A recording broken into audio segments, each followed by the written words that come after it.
팬데믹 이후 산업 변화 전망에 대해서 말씀드리겠습니다. 앞에서 것이나 그다음에 국제적인 여건 변화 자세히 말씀해 주셨기 때문에 구체적으로 국내 산업 그리고 그중에서도 제조업 분야에 집중해서 말씀드리겠습니다. 코로나19가 한국 산업에 영향을 미치는 경로는 다음과 같이 좀 그림이 복잡해 보이기는 한데요. 한국의 제조업과 서비스, 한국 산업이라고 하는 것이, 그러니까 배후에 있어서 1차 충격은 중국의 충격에서 시작했습니다. 중국의 수요나 그다음에 조달 부분에서 문제가 됐기 때문에 1차 충격은 가동률 조정으로서 대응을 할 수 있었습니다만, 중국의 수요가 그러니까 위축되고 그다음에 경제적인 그 일시적인 정체, 지연 현상들이 나타나면서 2차 충격은 재고 증가, 매출 감소로 나타났었습니다. 이제 이렇게 되다가 글로벌 팬데믹화 하면서 세계적으로 생산과 수출과 그리고 우리나라에 있어서 해외 생산, 수요 부분들이 전면적으로 영향을 받으면서 국내 제조업의 수출, 그리고 생산, 내수 전반적으로 영향을 미쳤고요. 국내에서는 다시 단가 하락, 그러니까 글로벌 공급 과잉에 대한 또는 수요의 급격한 위축에 따라서 단가 하락과 수익성 악화라는 3차 충격이 되었습니다.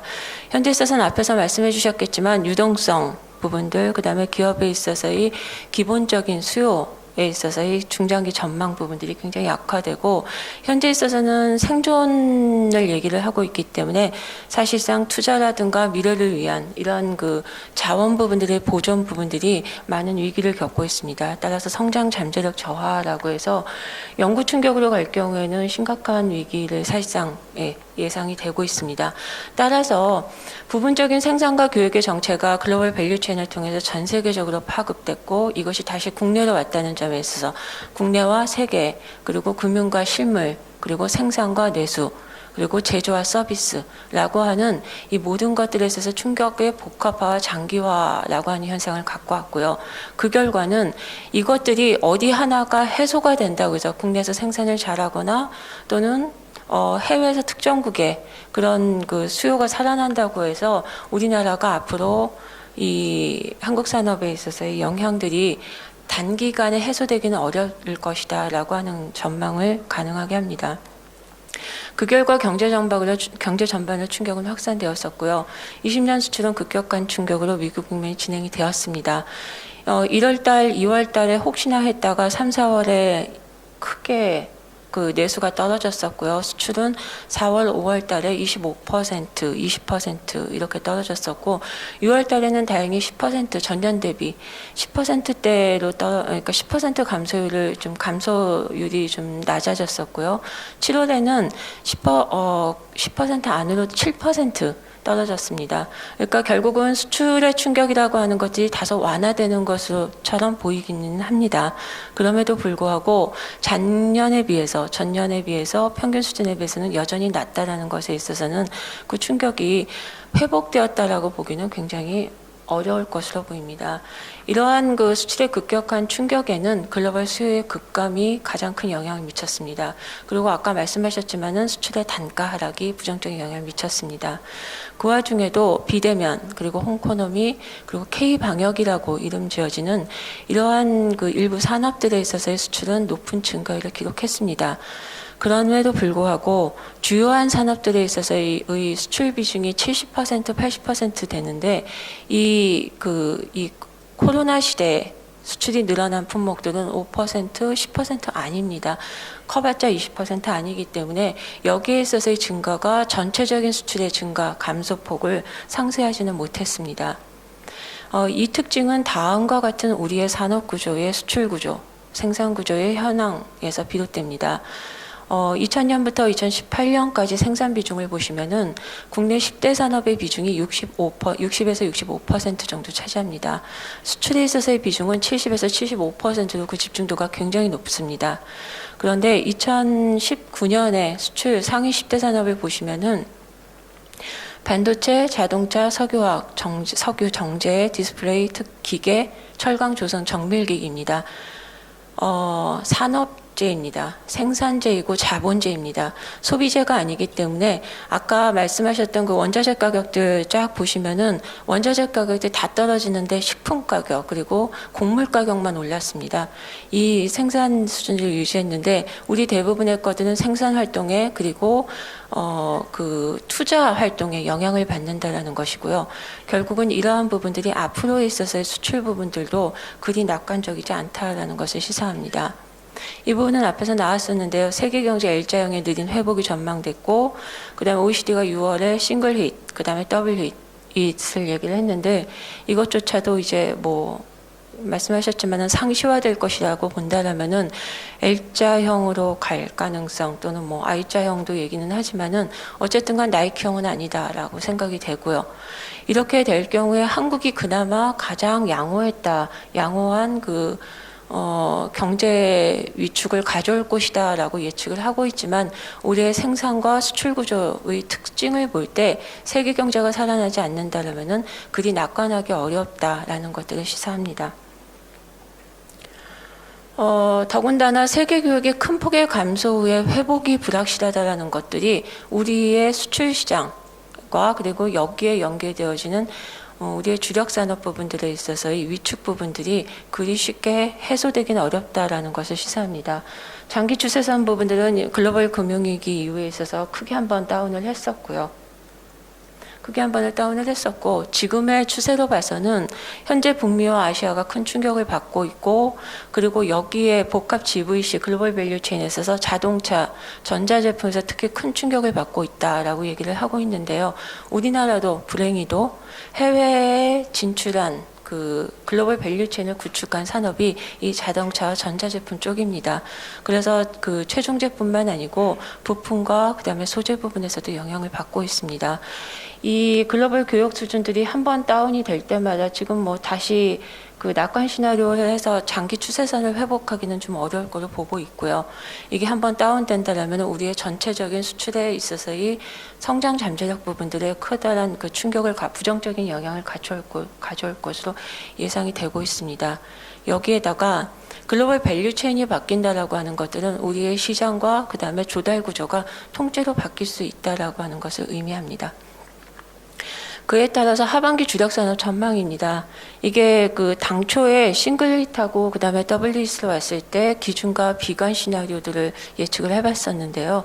수출과 내수 부분을 보면은 기준 시나리오에서는 적당히 유지할 것이라고 보았었던 산업조차도 반도체, 뭐 2차 전지 이런 산업들조차도 비관 시나리오로 가면 수출과 생산 부분들이 악화가 될 거로 보고 있습니다. 자세히 보시면은 비관 생산 부분들 떨어지고 있고요. 최근에는 이게 다시 한번 우리나라에 있어서의 생산 활동이나 세계 수요 부분들 다시 점검을 하는 바에 따르면은 그러니까 원히트 싱글 히트로 오면은 수출은 한 10% 정도 줄어들 거로 봤는데 더블 히트로 가면 15% 이상 떨어질 거로 보고 있고 여기에서 다시 한번 뭐 상시와 연말까지 간다라면 그 이상의 수출 감소도 예상이 되고 있습니다.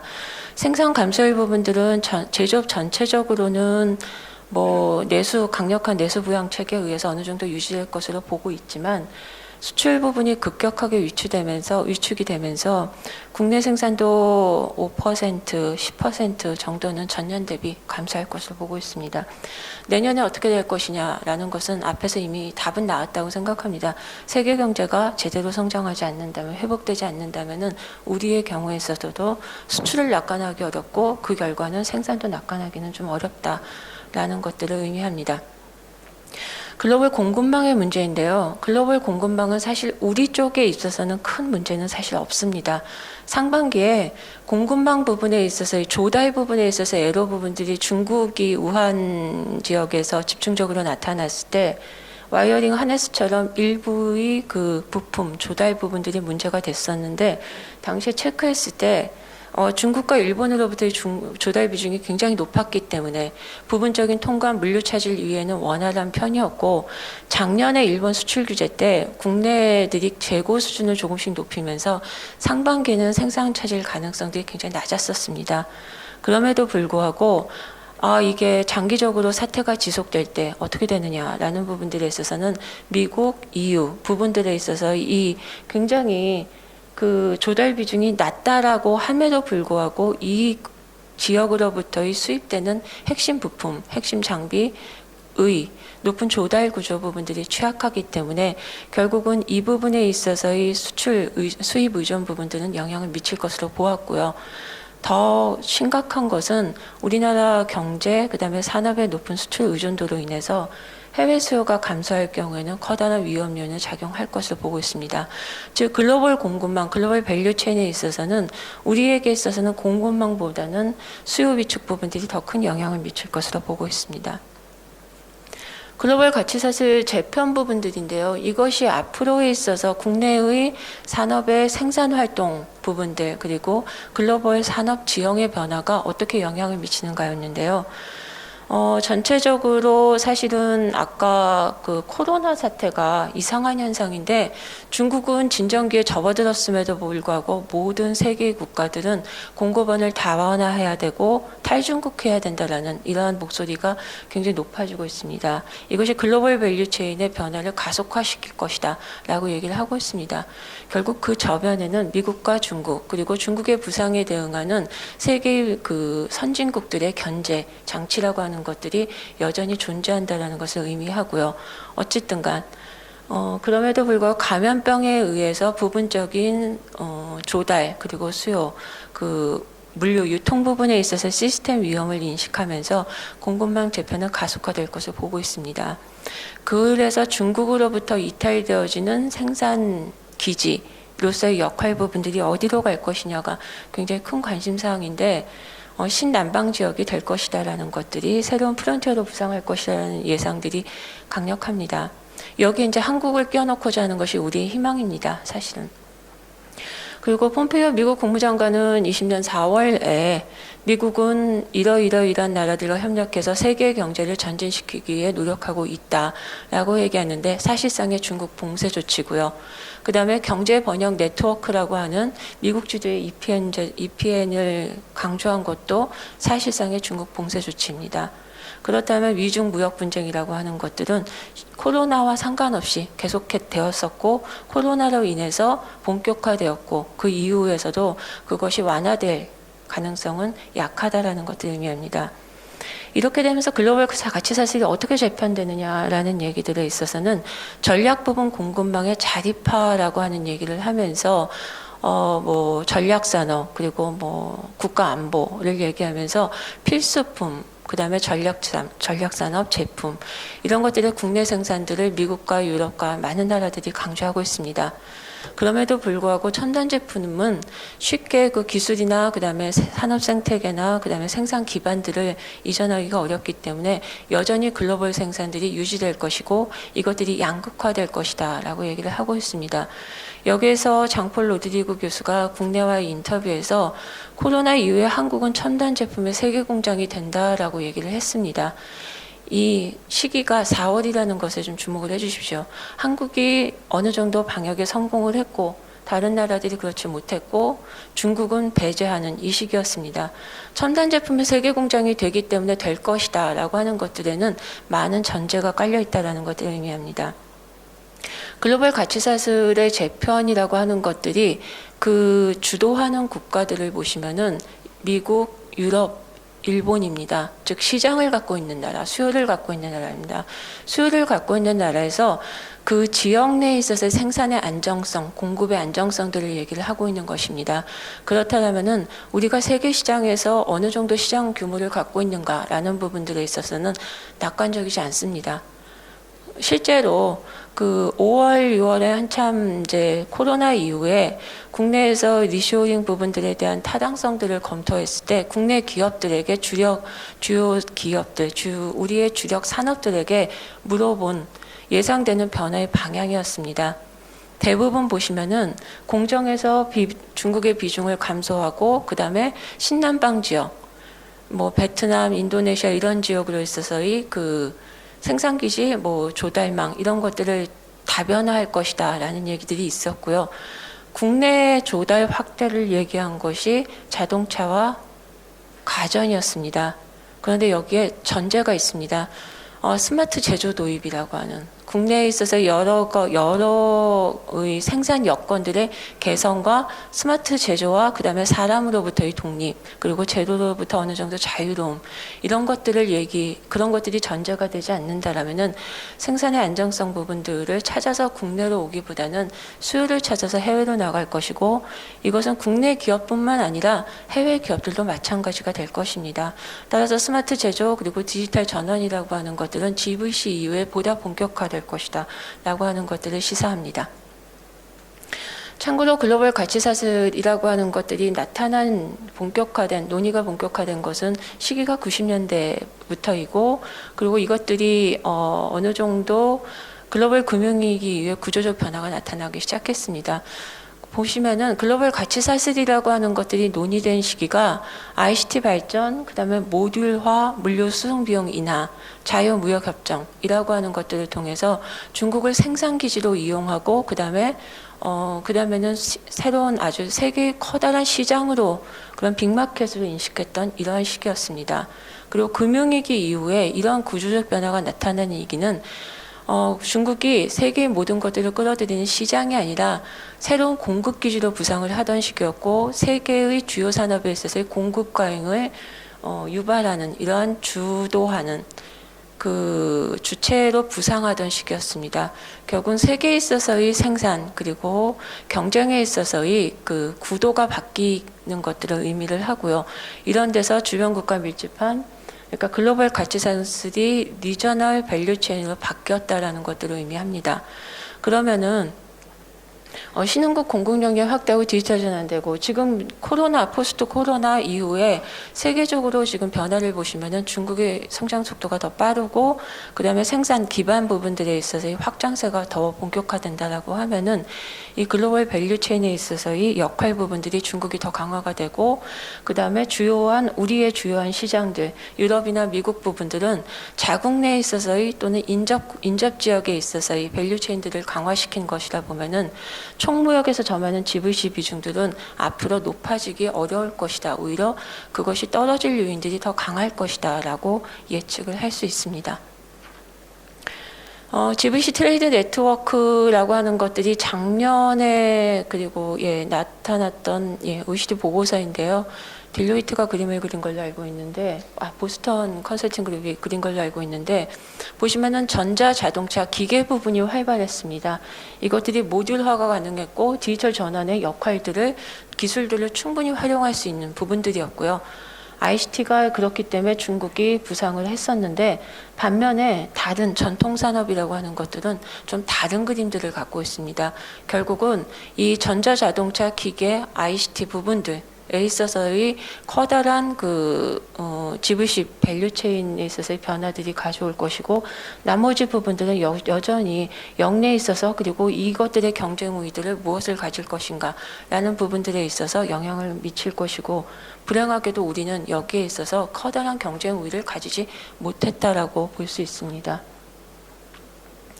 따라서 예상되는 변화의 방향인데요. 이 코로나 바이러스 트렌드 보고서는 4월 말 5월 초에 이제 얘기가 됐던 것들인데 지금 조금씩의 변화 요인들이지만 전체적인 트렌드에 있어서는 굉장히 유효하다고 생각을 합니다. 디지털 전환이 가속화될 것이고 비즈니스가 비대면 전환할 것이다. 이것은 한 번의 경험에 의해서 그것들이 보다 확산될 것이고 보다 심화될 것이다 라고 하는 것들 우리는 이미 경험하고 있습니다. 비즈니스 비대면 전환 줌이라고 하는 소프트웨어 어쩌면 시장이었는데 여기 디바이스까지 결국 나가고 있고요. 그 다음에 사용자, 그 다음에 모든 고용이 줄었을 때도 플랫폼 서비스, 긱 노동자 부분들, 물류, 전자상거래, 운송 이 부분에 있어서의 고용들이 늘어나는 새로운 고용과 그 다음에 새로운 일자리들이 나타났다라는 것이고요. 디지털 헬스케어 부분들은 외부적인 요인들에 의해서 보다 빨라지고 재택근무, 워라밸이라고 하는 것들이 그러니까 일하는 방식이 근본적으로 변하기 시작했다라는 것을 의미합니다. 스포츠, e스포츠와는 되다 말 줄 알았더니 앞으로도 계속 당분간은 될 것으로 예상이 됩니다. 그렇다면은 저희 산업연구원에서는 12대 또는 뭐 14대 주력 산업들을 갖고 있는데요. 그 산업들에 있어서의 그 위험 제품군, 그러니까 새로운 유망 산업들을 얘기하기 전에 기존의 주력 산업들에서 어떠한 제품군들이 변할 것인가라는 것들을 얘기했을 때 자동차, 소형 자동차, 조선, 컨테이너선, 그다음에 기계, 건설기계, 공작기계, 철강, 강간선제, 화학에서 건자재, 정유에서 휘발유 경유. 자세히 보시면은 기존에 대량으로 이동하고 소비하고 짓고 투자하고 이러한 품목들에 관련된 제품군들입니다. 반면에 유망 제품군들은 자동차 클린 모빌리티, 조선 스마트 선박, 기계, 반도체 제조용 기계, 원격 관리 시스템, 통신 장비, 건강 스마트 가전, 그다음에 항균, 철강, 의료용 소재. 전체적으로 유망 제품군들을 듣는 키워드는 비대면, 건강, 가정, 스마트, 콘텐츠, 융합, 클린, 건강, 그리고 프리미엄이라고 하는 키워드입니다. 즉 산업들이 통째로 변한다라기보다는 산업 내에 있어서 제품 구조, 생산 구조들이 급격하게 변화하고 여기에서 우리가 경쟁 우위를 갖고 있고 시장을 갖고 있는가라는 부분들이 중요한 그 앞으로 있어서의 산업 지형 그리고 기술 지형에 있어서의 변화 요인들로 작용할 것으로 보입니다. 여기에 비대면 비즈니스 모델이라고 하는 것들은 서비스와 그다음에 제조업은 물론이고 서비스업에서 커다란 변화를 갖고 오고 있습니다. 코로나19 관련해서 사회 현상 부분들은 왼쪽에서 지금 두 번째 줄에서 나타나는 것처럼 대면 접촉, 다중 이용 시설 회피, 그다음에 뭐 지역 간 이동 제한 이런 부분들이 나타나고 있고요. 그 영향들은 기존에 아주 뭐 대량 소비, 대량 집적, 뭐 영화방, 게임방 이런 것들이 많이 공연, 스포츠 이런 부분들이 많이 영향을 받고 있고 새로운 비즈니스 모델들이 플랫폼, 온라인, 인터넷, 뭐 이런 화상 이런 식으로 많이 변할 것이다라는 것들을 의미합니다. 결국은 산업의 지형의 변화라고 하는 것들이 업종이 달라진다라기보다는 비즈니스의 방식과 그다음에 거기에 있어서의 주요한 그 공급 역량, 경쟁의 원천들이 바뀐다라고 하는 것들을 의미한다고 볼 수 있겠습니다. 포스트 코로나 유망 기술 부분들은 2020년 4월에 키스텝에서 가장 빨리 내놨다라고 보고 있는데요. 이 유망 기술들을 보시면은 한 40년, 50년에 될까라고 하는 기술적 개념들이 굉장히 빨리 지금 상용화되고 있습니다. 그러니까 그 규모의 경제를 확보하고 그다음에서 이것의 채택 비율이 높아지고 사회적인 투자들이 집중이 되면서 이것들의 상용화가 보다 더 빨라질 것으로 예상이 되고 있습니다. 참고로 글로벌 GVC 부분에 있어서의 주요 요인과 정책인데요. 왼쪽에는 부존자원, 시장규모, 지리적 요인, 제도적 품질이라고 하는 것들은 전통적인 무역경제 또는 비교경제 부분들에서 얘기되던 것들입니다. 이런 것들은 새로운 GVC의 재편 과정에서는 다음과 같이 변할 것으로 봅니다. 새로운 의미를 부여된다고 생각합니다. 부존자원은 우수한 사업 환경으로, 시장 규모는 시장의 자유와 시장의 접근성, 그러니까 기술과 무역입니다. 지리적 요인이라고 하는 것들은 반드시 인접한다기보다는 기술을 활용해서 연결성을 얼마나 가질 수 있는가, 그리고 불확실성 관련 비용을 얼마나 저감할 수 있는가, 그리고 제도의 품질이라고 하는 것은 지식재산권, 표준, 세계적인 무역 분쟁에 있어서의 가장 중요한 이슈 부분들을 어떻게 우리가 보장할 것인가라는 부분들입니다. 주요 과제 부분입니다. 주요 과제는 사실은 기업뿐만 아니고 산업 정책적 측면에 있어서도 어떤 부분들이 중점이 되고 있는가라는 것들을 좀 정리를 했습니다. 전체적으로 새로운 제조업으로의 전환 부분들이 아주 빨라질 것을 예상을 합니다. 국내 산업 구조 고도화에 있어서 적극적 기회를 활용하지 않는다라면 기존의 것들을 계속해서 유지한다라고 하는 것들은 앞으로 있어서의 경쟁 구도, 그다음에 시장 수급 구조, 글로벌 수급 구조, 그다음에 비즈니스 모델 이 변화에 계속해서 기존의 것들을 갖고 있다라는 것은 장기적으로 중장기적으로는 그 성장 가능성들 또는 생존을 보장하기 어렵다라는 것을 의미합니다. 따라서 신제조업으로 전환 부분들은 새로운 제조업입니다. 그러니까 새로운 그 산업들을 만들어낸다기보다는 제조업이 새로워진다는 것을 의미하고요. 이런 것들은 중장기 산업 발전 목표, 경로에 기반하고 여기서 가장 중요한 것들은 아까 말씀드렸던 것들 스마트 제조 이행 그리고 지능정보 인프라 부분들입니다. 이 스마트 산단 리쇼링 외자유치 부분들도 이러한 것들이 전제되어야지만 가능할 것으로 보고 있습니다. 그 다음에 산업진흥화라고 하는 것들이 가장 중요하고 여기는 만든다고 되는 것이 아니라 이것들을 국내에서 공급 기반을 만들어가고 국내에서 다시 새로운 성장 동력으로 만들어내는 것들이 중요하고요. 지금 스마트 공장 부분들을 얘기를 하고 있지만은 이 스마트 공장에 투입되어지는 소프트웨어, 하드웨어, 디바이스, 솔루션 이런 부분들을 누가 공급하느냐라는 부분들은 국내의 산업에 있어서의 새로운 성장 기회가 되느냐 아니면은 해외 기업의 시장으로서 내주느냐라는 부분들에 있어서 그 갈림길이 된다고 볼 수 있겠습니다. 다음에 글로벌 공급망 재편의 전략적 접근입니다.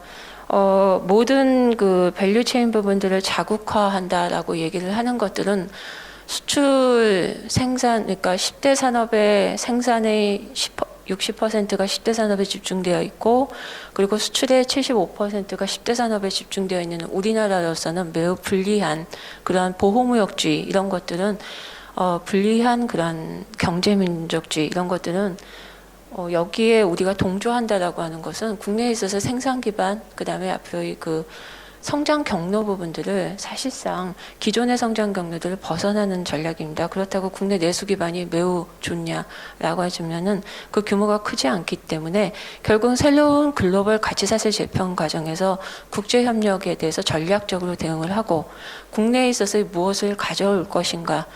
그러니까 밸류체인 부분들에 있어서 제조 부분들만 고집하기보다는 우리가 가질 수 있는 것들을 K 브랜드라고 하는 것을 적극 활용해서 다른 가치들을 창출하고 그다음에 세계의 시장과 연결되어지는 이런 연결성을 확보하는 것이 더 중요할 것으로 보입니다.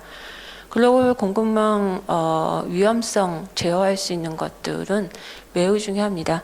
핵심 부품 기자재 부분들에 지금 글로벌 코비드19가 중장기화되면은 지금 문제가 되는 게 핵심 부품 기자재인데요. 아직까지는 조달에 있어서 문제가 되지 않지만은 국내에서 이런 것들을 가지지 않는다라면은 제어 역량을 가지지 않는다라면은 해외 생산 그 공급 기업에 있어서의 일시적인 중단에 의해서도 영향을 받을 수 있다라는 것들이 고려가 되어야 할 것입니다. 항상 모든 과정에 있어서의 정책 그리고 기업의 전략들은 국내 시장 단기를 보는 것이 아니라 국제적인 경쟁 우위를 확보하는 것이 전제가 되어야 할 것입니다. 그리고 국내 정책도 유지와 보존뿐만 아니고 혁신 역량을 높여갖고 중장기적으로 계속해서 발전할 수 있는 것들에 주력을 하고 있습니다. 데이터 활용 부분들은 당연한 얘기고요. 코로나19 관련해서 정부의 정책 기조들을 보시면은 잘 아시겠지만은 버티기 그러니까 구제라고 하는 것들과 일어서기 회복이라고 하는 것들과 점프업이라고 하는 새로운 개혁 또는 혁신이라고 하는 것들이 항상 지금 세트로 나와 있습니다. 모든 정책들이. 그래서 그 주력산업 안정기금 이런 거 같은 경우도 기간산업 안정기금의 실행에 있어서 그 추진에 있어서도 자구 노력과 중장기적인 그 발전 비전들 이런 것들을 갖지 않으면은 일단 그 버티기를 하는 것은 최소한만 해주고요. 이것들을 앞으로 그 다음 단계에 있어서 그 새로운 힘을 가질 수 있게 하는 것이 항상 정책의 기본이 되고 있습니다. 이 정책 기조는 그 뉴딜이라고 하는 것을 얘기하는 7월에서도 동일하게 유지가 되고 있습니다. 한국형 뉴딜 전략인데요. 한국형 뉴딜 전략도 마찬가지로 커다란 키워드 디지털과 그 다음에 그린이라고 하는 것들이 전제로 되고 있습니다. 정책에 있어서 세부성과 그 다음에 실행력 그리고 그 효과 부분들에 있어서는 여전히 보완할 부분들이 많습니다만 그럼에도 불구하고 가장 커다란 키워드라고 하는 것들은 유지를 하고 있고요. 여기에 있어서 사회적인 대변혁을 포기하지 않는다라고 하는 것들이 고용 안정망에 깔려 있습니다. 결국은 고용에 있어서의 유지나 이런 것들을 한다라는 것들보다는 새로운 일자리를 위해서 고용 안정망을 적극적으로 활용하겠다라는 것들이고요. 25년까지 160조 원 투자 계획은 어마어마한 계획입니다. 사실은. 그래서 이런 부분에 있어서 민간 투자 부분들 또 협력 부분들도 계속 강구가 되고 있습니다. 20페이지부터는 작년에 말한 제조 르네상스 4대 추진 전략입니다. 이것이 비전이 30년 비전입니다. 스마트화, 친환경화, 융복합화, 그 다음에 신산업, 육성, 주력 산업은 탈바꿈, 산업 생태계, 도전과 축적 중심, 정부 역할을 바꾸겠다라는 것입니다. 이것이 30년을 비전으로 했었는데요. 그리고 전략도 30년인데 지금의 정책 기조에 깔려 있고 그리고 이 속도는 더 빨라질 것으로 보고 있습니다. 지금 21페이지의 산업구조 혁신 부분들은 2030년의 것인데 이 경로는 많이 달라지겠지만 그 구조는 유지될 것으로 보고 있습니다.